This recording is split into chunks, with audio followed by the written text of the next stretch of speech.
What's going on, guys? Kevin here from thesportsgeek.com, and in this video we're going to talk about when you should be placing your bets.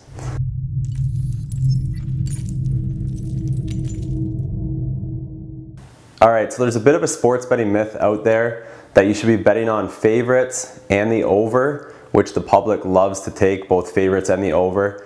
People say that you should take those right when the lines come out, but in reality there's no way to know if the favorites are going to go up or down in price.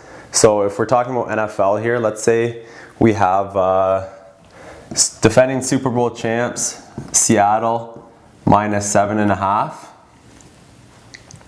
and let's say that the line opens at 7.5 and you want to take Seattle. A lot of people right away think it's best to jump right on the opening number before it goes to maybe -8 or maybe -8.5, let's say. But as you know, if you watched my video that I released a couple weeks ago about how lines move or why lines move, you know that it's not the public that's going to drive this up. If sharp action comes in on Seattle, it will go up, but there's just as much of a chance of Seattle going down to -7 later in the week. And of course, if you're betting on Seattle, 7 is a really key number, so you definitely want to get 7 over 7.5. So even if the public is all over Seattle and you know they're going to be, it doesn't necessarily mean that the price is going to go up. So betting on opening line favorites and overs is definitely a myth. Okay, so then comes the question again, when should I be placing my bets? In reality, there's no way to really tell. You just want to try to beat the closing line. So sometimes that would be betting the opening line. Sometimes you're betting right before kickoff if we're betting football. Sticking with NFL, sometimes you're betting Saturday. It all depends on when you think you're going to be able to beat the closing line. So for example, this Thursday we've got Dallas in Chicago. So Dallas is -3.5. Chicago plus 3.5. Let's say you wanted to take the Bears this week. And so the opening line here is plus 3.5. Now, should you bet that right away or should you wait? I would go ahead and I would probably bet that right away, because if, say, sharp money does come in on Dallas and they move to -4, you'd be able to get, the Bears at -4 a bit later, which is obviously a bit better than 3.5. 4 is one of the key numbers. But let's go the other way here and Dallas goes down to just -3.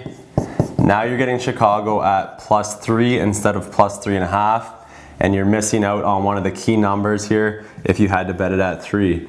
So if I was going to bet Chicago, I would take them at 3.5 on the opening line in case they go to +3. Now they could go to +4, 4.5. You never know, it could always go against you. But if you're around a key number, I like to make sure I'm on the right side of that. So let me show you another example. Okay, so let's say you wanted to bet on Seattle in St. Louis this week, and the opening line here is -6.5. So this line could eventually go down to 6 or maybe even 5. But what I would do if I was betting this is take it before it possibly gets up to -7.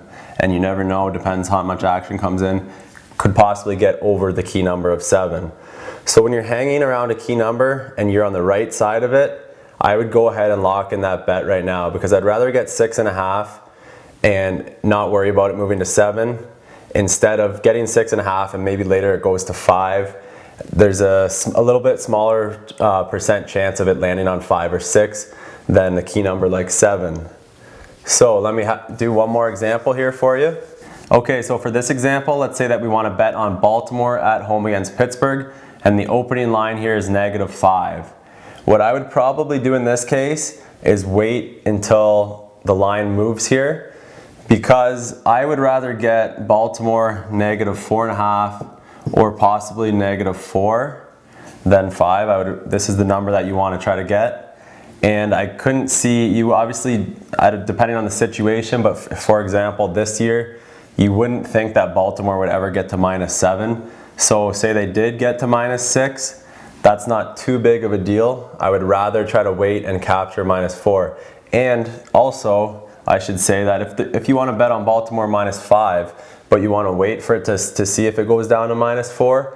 And let's say it does go up to -6 or 6.5, just make it a no bet. So you don't always have to bet on the team that you want to bet if the number moves against you, right?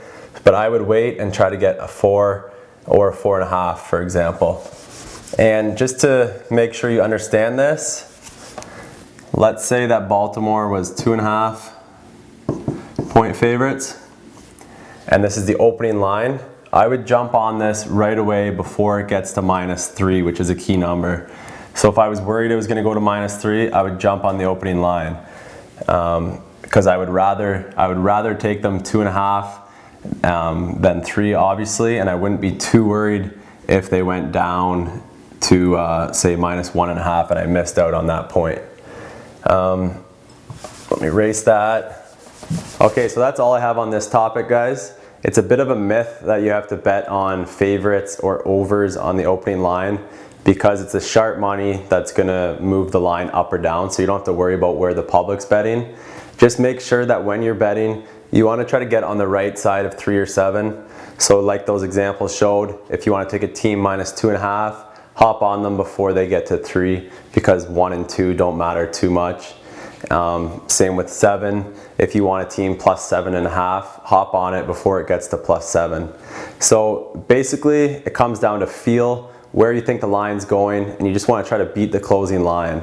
So I hope that helped you guys. If you like these videos, click the like or the thumbs up button, and I'll continue to make them. All right, have a good week. If you aren't subscribed to the Sports Geek videos, click on the subscribe button on the top right. If you're already subscribed, you can check out the 2 featured videos here, Sports Insight Review or a tour of my sports betting man cave.